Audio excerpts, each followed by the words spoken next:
दोस्तों नमस्कार। सत्ता कॉरपोरेट की है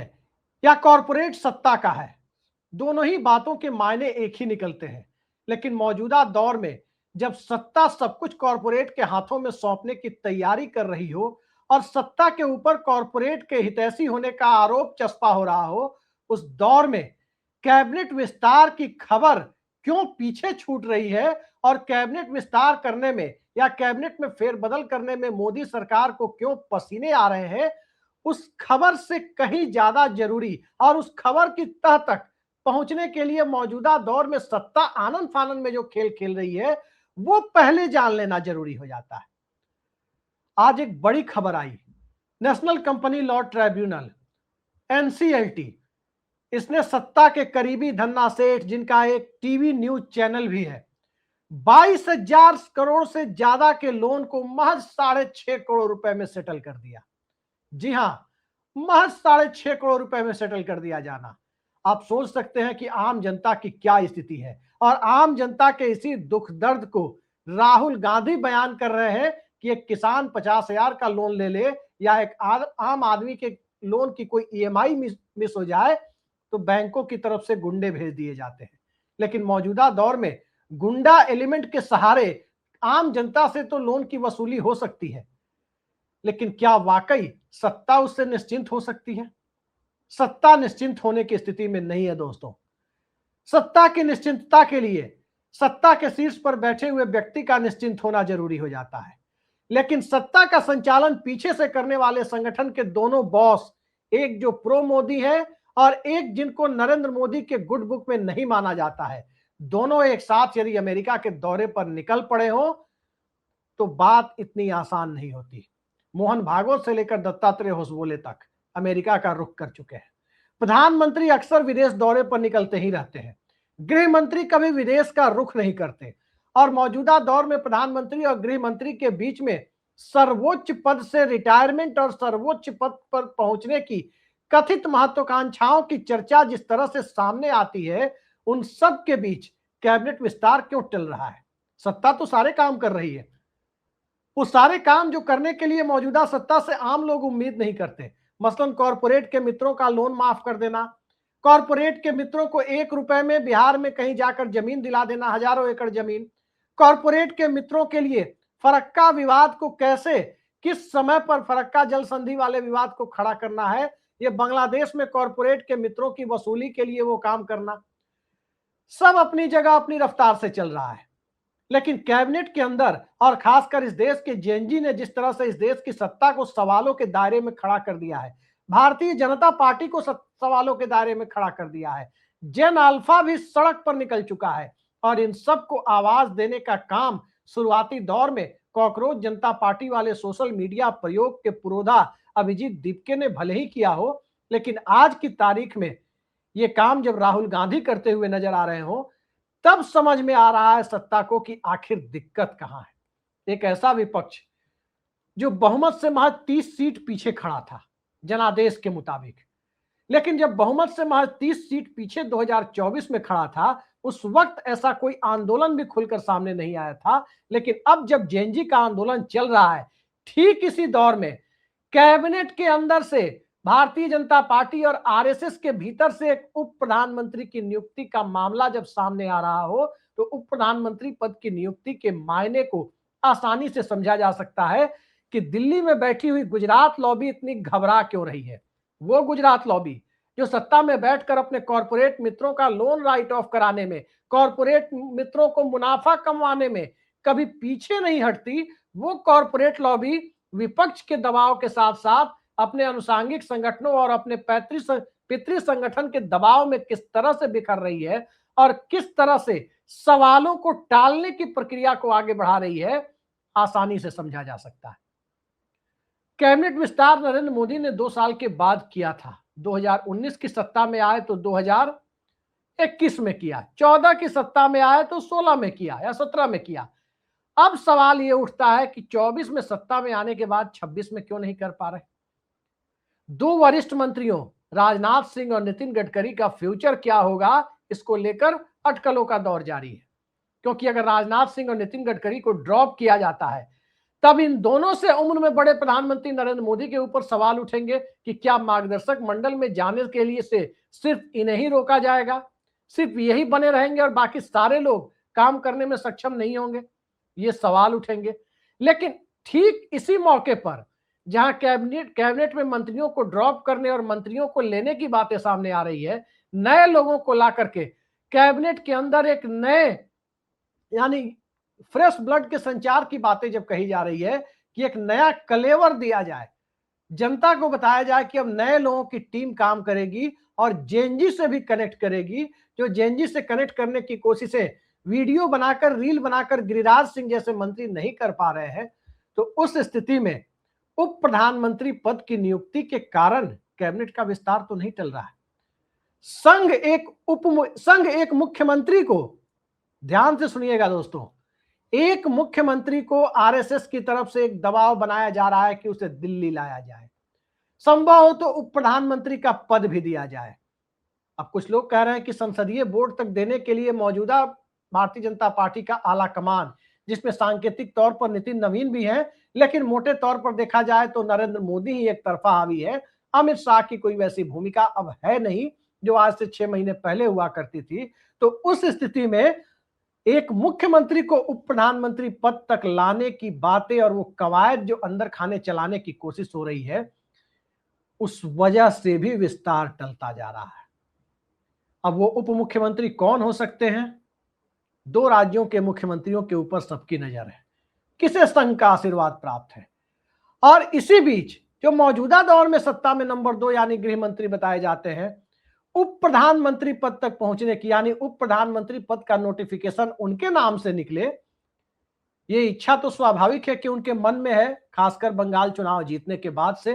कोई जुबान से भले ही इस बात को डिनाई करे, लेकिन कौन आज की तारीख में तरक्की नहीं चाहता। चौधरी चरण सिंह से भी एक बार एक पत्रकार ने पूछा था कि क्या आप प्रधानमंत्री बनना पसंद करेंगे, वो भी तब गृह मंत्री थे। तब उन्होंने सीधा सीधा कहा था कि क्या आप अपने अखबार में संपादक बनना पसंद नहीं करेंगे। वही बात है कि आज की तारीख में भारतीय जनता पार्टी में पिछले 7-8 सालों से गृह मंत्री के पद पर काबिज नंबर 2 की अघोषित भूमिका में खुद को देख रहे अमित शाह की उप प्रधानमंत्री तक पहुंचने की बातें जग जाहिर है कि उन्हें ऑफर मिले तो मना नहीं करेंगे, बल्कि इसकी चाहत भी उन्हें। लेकिन संघ की तरफ से गुजरात लॉबी के हाथ से सत्ता निकालने की कोशिश, इसके मायने क्या है दोस्तों? सियासत में कई तरह के खेल एक साथ चल रहे होते हैं। लंबे समय से जो कवायद चल रही होती है वो अचानक रफ्तार पकड़ती है और एक ट्रिगर पॉइंट की जरूरत होती है, वहां से चीजें अचानक से बदलती है।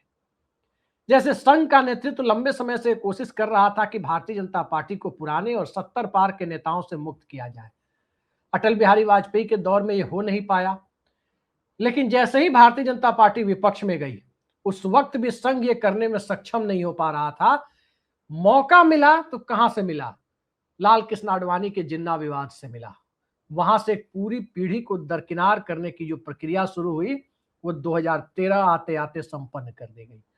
नरेंद्र मोदी दिल्ली लाए गए। उसके पहले नितिन गडकरी 2009 में ही दिल्ली लाए जा चुके थे बतौर राष्ट्रीय अध्यक्ष। उनकी विदाई भी 2013 तक हो गई। लेकिन जब नरेंद्र मोदी आए तो साथ में अमित शाह भी आए। अमित शाह आए तो साथ में गुजरात लॉबी भी आई, ब्यूरोक्रेसी से लेकर हर जगह।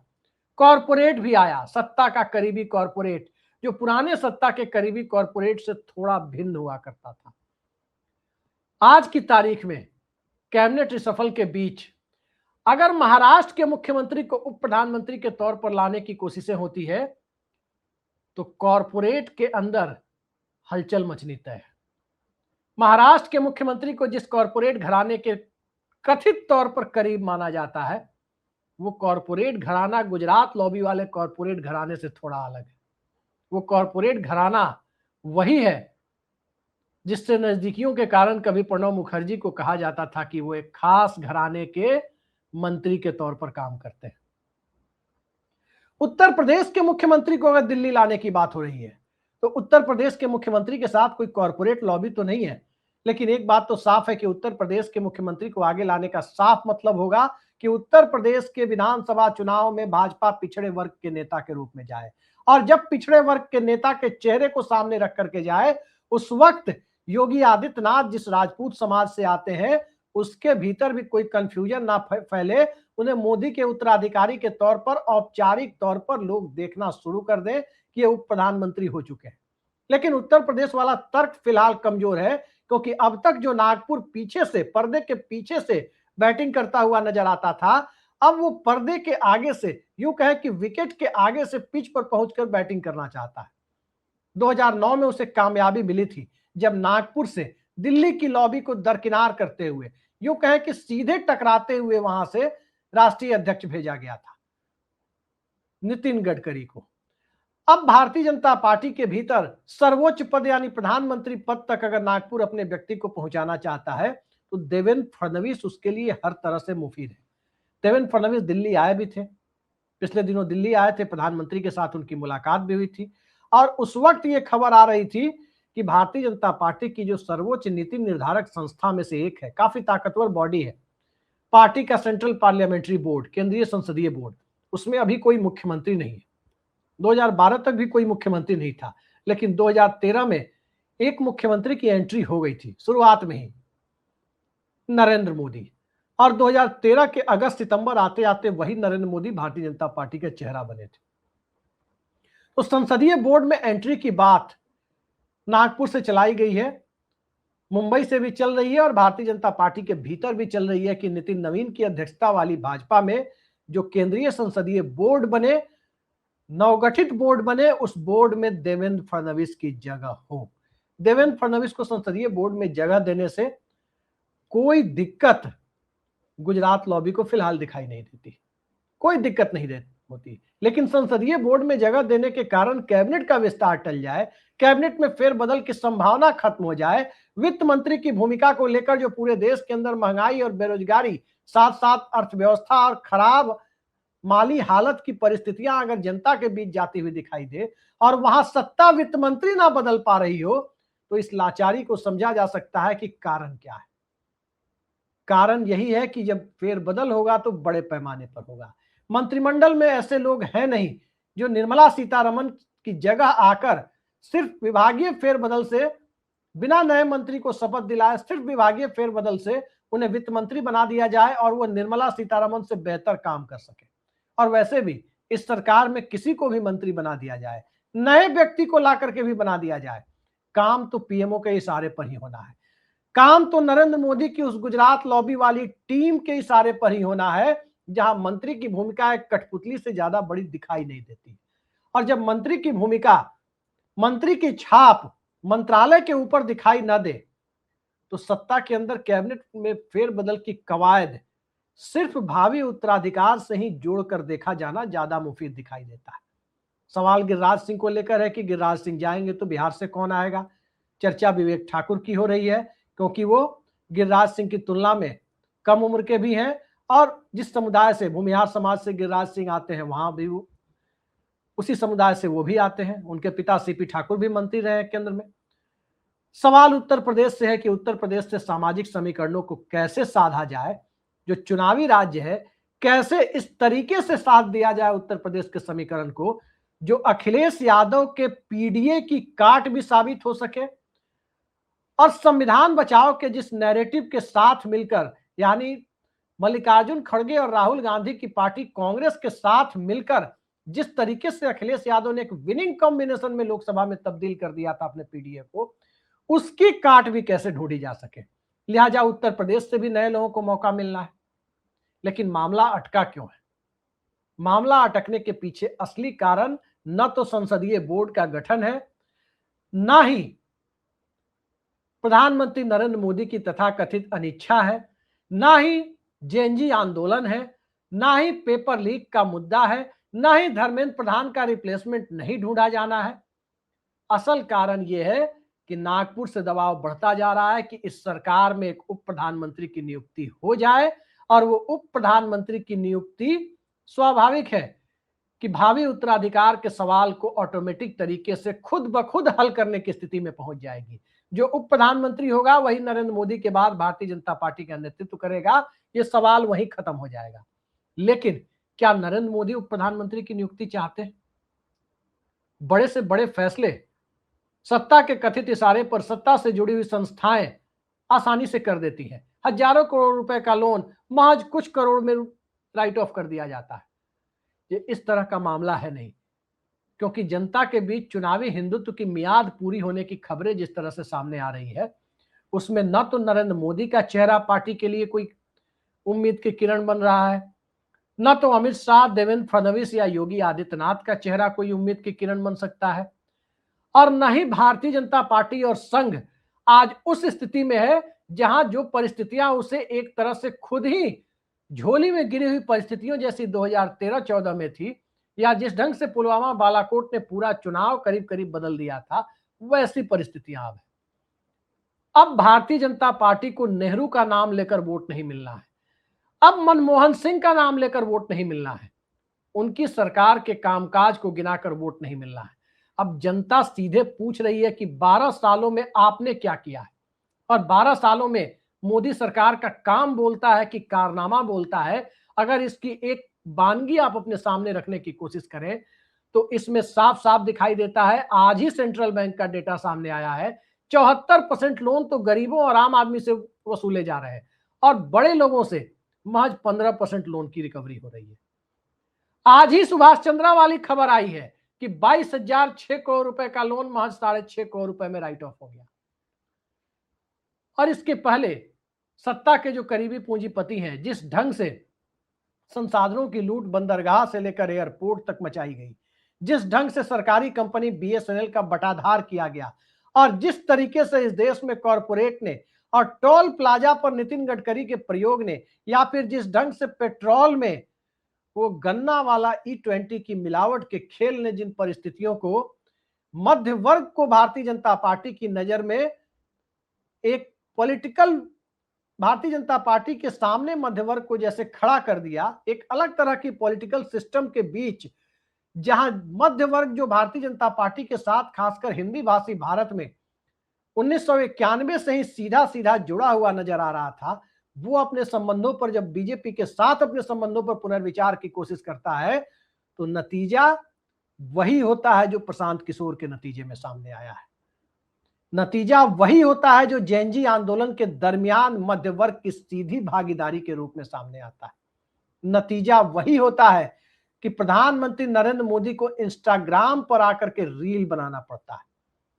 लेकिन प्रेस कॉन्फ्रेंस करने की हिमाकत सत्ता के शीर्ष पर बैठा हुआ व्यक्ति नहीं जुटा पा रहा। ये आज के दौर की सियासत है, और इस सियासत के बीच में भारतीय जनता पार्टी की अंदरूनी राजनीति जब हावी हो रही है, उस अंदरूनी राजनीति में देश के अंदर की समस्याएं, विपक्ष से मिल रही चुनौतियां, संघ से मिल रही चुनौतियां, भारतीय जनता पार्टी के अंदर जिस ढंग से बदलाव की उम्मीद की जा रही है, वो दबी जुबान से ही सही अगर वो सामने आ रही है, उसकी चुनौती, और इसके साथ साथ जेएनजी की चुनौती जिसने पूरे माहौल को एक झटके में बदल दिया देश के अंदर, वो तो साथ साथ है ही। तो आप देखते जाइए नरेंद्र मोदी और अमित शाह कब तक ये सार्वजनिक तौर पर कहते हुए दिखाई देंगे कि हम साथ साथ हैं, और कब ये सार्वजनिक तौर पर कह दें कि हम आपके हैं कौन, ये भी कोई नहीं जान सकता। तो हम साथ साथ हैं कि पहले हम आपके हैं कौन रिलीज हुई थी, लेकिन यहां परिस्थितियां ये है कि सियासत में जो स्क्रिप्ट लिखी जा रही है उसमें हम साथ साथ हैं, वो 12 साल से आपको दिखाया जा रहा है, लेकिन अब नौबत हम आपके हैं कौन वाली आ रही है। देखते जाइए क्या होता है, किस तरह से परिस्थितियां बदलती है। आज के लिए इतना ही, नमस्कार।